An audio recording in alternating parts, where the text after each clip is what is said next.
And we're following breaking news in the case against Sean Combs. It took less than 30 minutes for Mr. Combs' defense to rest its case. No witnesses, no Combs taking the stand, and very little evidence presented to jurors. Combs telling the judge it was his choice not to testify on his behalf.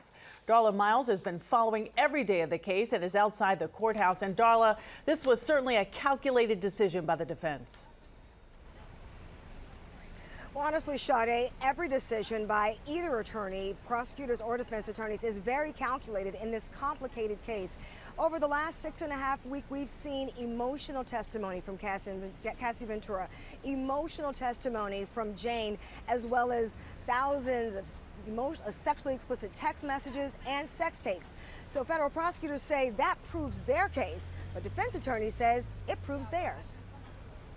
After 28 days of testimony about freak-offs, Wild King nights, and hotel nights, jurors seeing photos of baby oil, 7-inch heels, and a variety of drugs from the days-long sexual encounters with male escorts, federal prosecutors resting their case against Sean Diddy Combs Tuesday afternoon. Back in May, federal prosecutors set out to prove sex trafficking charges against Combs involving Cassie Ventura, an ex-girlfriend testifying under the name Jane, but a third alleged victim expected to testify, never taking the stand. This March 2016 video of Combs punching and kicking Ventura at an LA hotel played multiple times for the jury to try to show that Ventura felt threatened and coerced by Combs. And a security guard testifying that he took a $100,000 bribe to bury the surveillance video. A major part of the case against Combs involved his chief of staff and members of his security team, who prosecutors allege were part of a conspiracy and support account of racketeering. They didn't testify either. Christina Coram mentioned more than 175 times during the trial. Singer and musician Scott Mescudi testifying about a failed Molotov cocktail that burned his Porsche and believe Combs is responsible.